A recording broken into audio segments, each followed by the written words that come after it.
12. The evidence.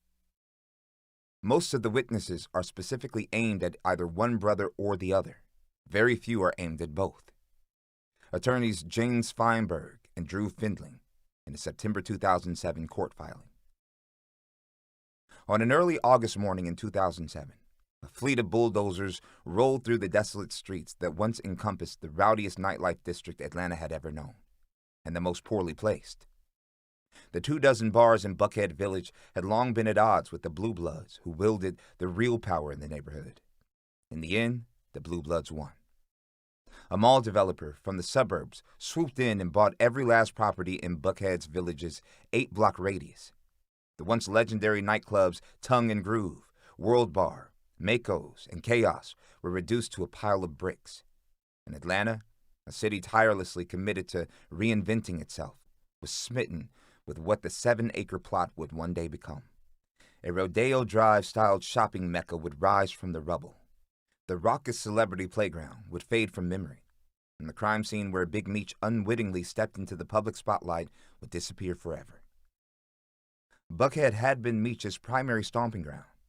It was a neighborhood where a billboard for his record label proclaimed, "The world is BMF's." It was home to his swanky townhouse, the Elevator, his 2 stately stash houses, the Gate and Space Mountain, and the clubs and high-end boutiques where he easily dropped 50 grand in a single visit.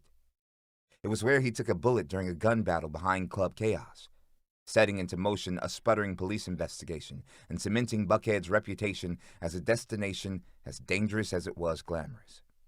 At one time, the existence of the Black Mafia family in Atlanta had seemed as entrenched as those Buckhead nightclubs.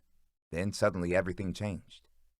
In the summer and fall of 2007, as Buckhead Village was being demolished, 2 more federal indictments were handed up in Atlanta and L.A. The government snared the few stragglers who hadn't been busted in Detroit, where the Flannery brothers and an eventual 60 co-conspirators were charged, in Orlando, where Doc Marshall was nabbed, in Greenville, where J-Rock's crew was dismantled, or in Nashville and St. Louis, where a handful of low-rung associates were swept up. The 2 new indictments brought the total number of defendants charged in the nationwide BMF investigation to 150. Every significant player now faced a major felony. In Atlanta, 3 of Meech's crew members and a dozen of Terry's were indicted.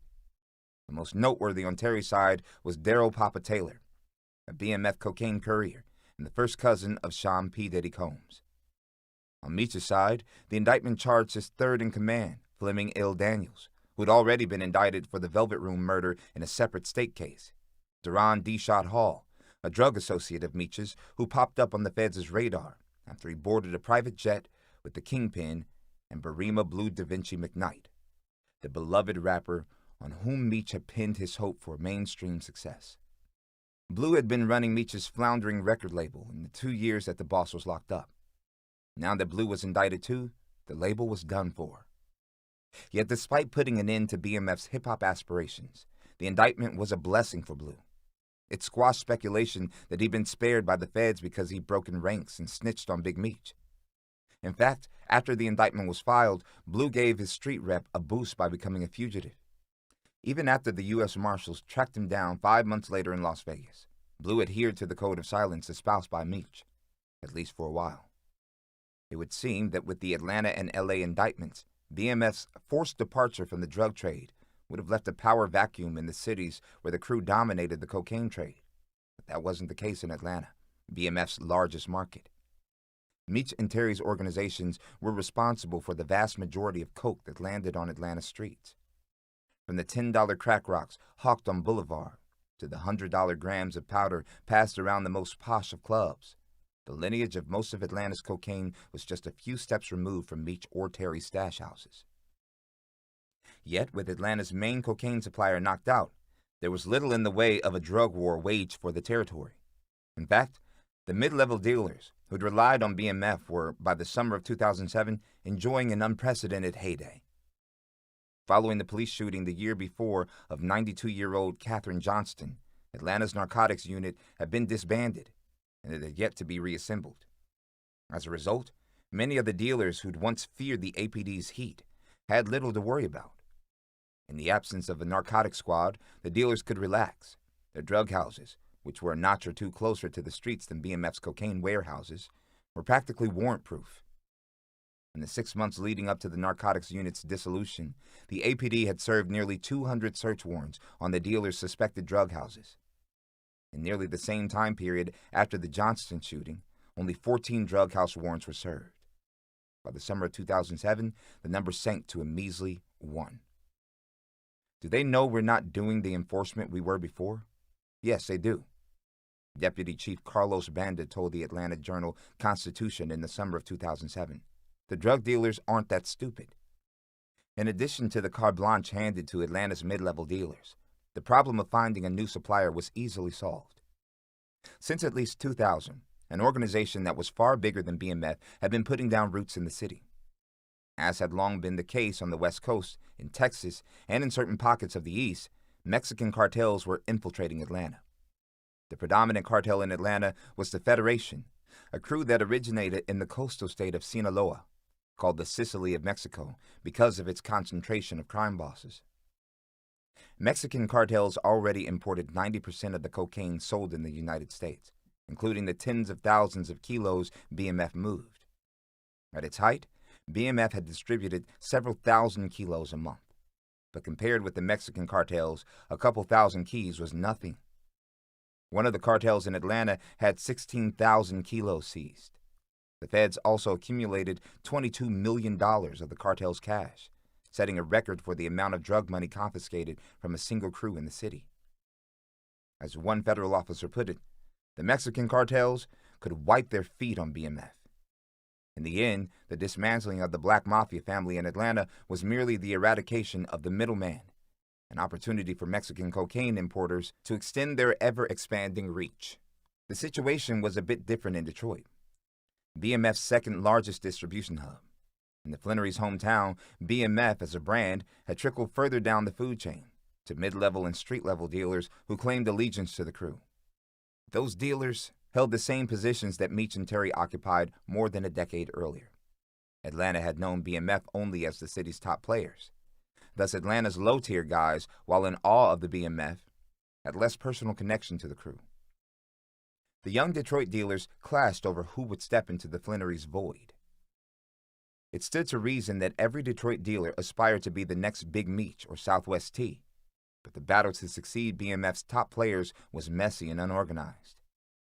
While the myth of BMF was still strong, the organization itself, the cocaine processing labs and fleets of tricked-out limos and handsome stash houses and piles and piles and piles of cash had withered away. BMF's army of couriers and distributors had fractured, and the lieutenants who directed them were AWOL. It was no surprise then that no successor emerged. There was no real infrastructure to inherit. One of the only tangible signs of the Flannery's fading empire were the 3 spray-painted letters, BMF, that graced the highway overpasses on Detroit's south side. Detroit was where Meech and Terry's cocaine enterprise started, and Detroit would be where it came to an end. By the fall of 2007, nearly all the defendants who'd been indicted along with the Flannerys had pleaded guilty. Another 23 had been charged in a second Detroit indictment, most of whom eventually would plea as well. Charles Flannery, Meech and Terry's father, fessed up to a money laundering charge, and New York's Jacob the Jeweler Arabo admitted to lying to federal agents. Both men received less than 3 years in prison. Most everyone else received far stiffer sentences, the longest of which went to Meech's second-in-command, Chad Jabo Brown. Jabo, who pleaded guilty in the summer of 2007, refused to cooperate with the feds. He got 15 years. Ultimately, a mere 5 of the 40-plus defendants indicted with the Flannerys, including the brothers themselves, were still standing when the November 2007 trial date approached. The trial, which was expected to last 2 months, would be complicated by the fact that Meech and Terry faced 2 different stacks of evidence and planned on raising 2 often contradictory defenses. Unlike Terry, Meech hadn't been caught on a federal wiretap, nor had he been busted with an exorbitant amount of cash. Then there was the matter of the witnesses.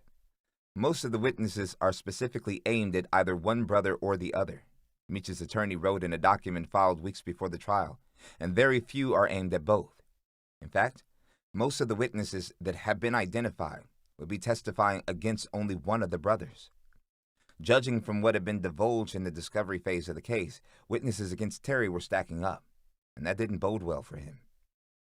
More than half a dozen of Terry's associates had pleaded guilty and cut deals, and that wasn't counting those who'd stepped up in other jurisdictions.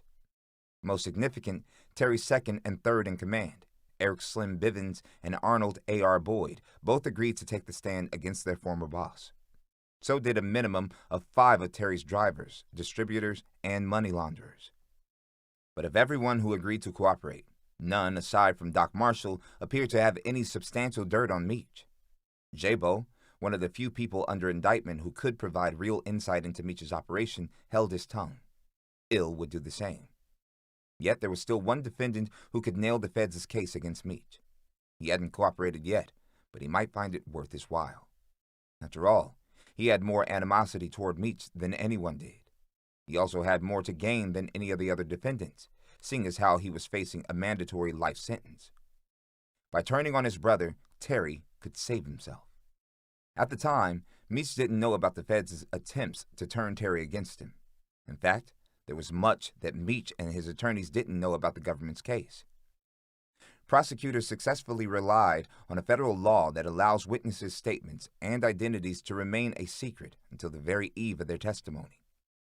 As for everything else, the evidence kept rolling in.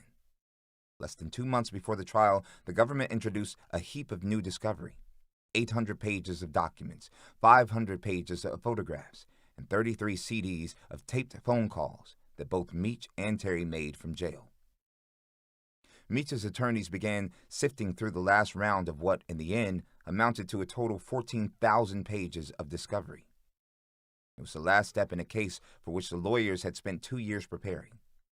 Meech's attorneys appeared to be confident about their client's odds, right up until they finished sifting through the last stack of evidence. Something in the pile of photos and pages of DEA notes and hours upon hours of tape recordings changed Meech's mind. Whether it was the culmination of so many small but damaging insinuations, the burden of his outsized lifestyle, and his inexplicable spending habits, or simply the fear of the unknown, Meech was no longer willing to risk it. He felt the hope of the mandatory life sentence slip away. Less than a week before his trial was set to begin, he set his sights on a guilty plea.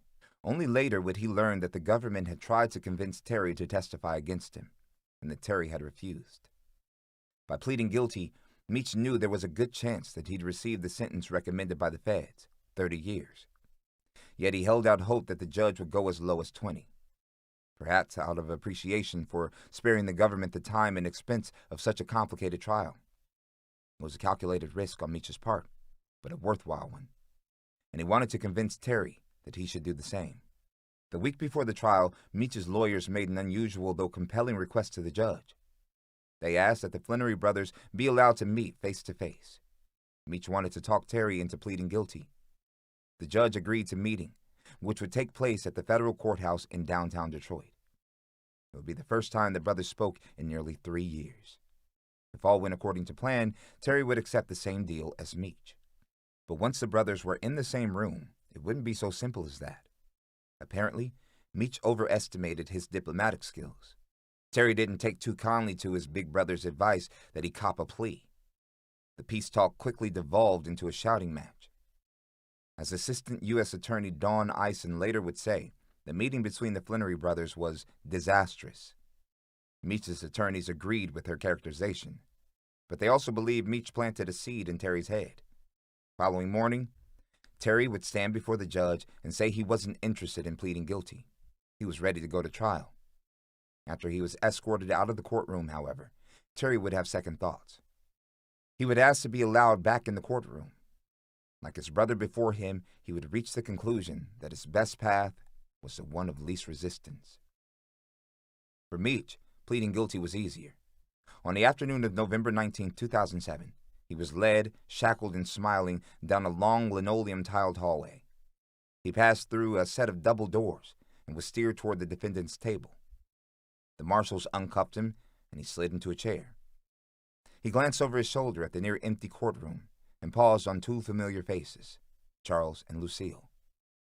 He locked eyes with his parents and flashed a wide grin. They nodded in return. Before pivoting back to face the judge, Meech offered one last gesture of solidarity to the two people who'd seen him through it all. The years of yearning, the slow and steady hustle, the meteoric rise, the precipitous fall. He turned around in his chair as far as he could and gently, deliberately shook his fist. It was a message to his parents that it was he who triumphed over this situation, not the other way around. He'd known all along that none of it could last forever. The game, for him, had run its course. But for longer than most people could begin to imagine, the world had been his. And that was enough to make everything worth it.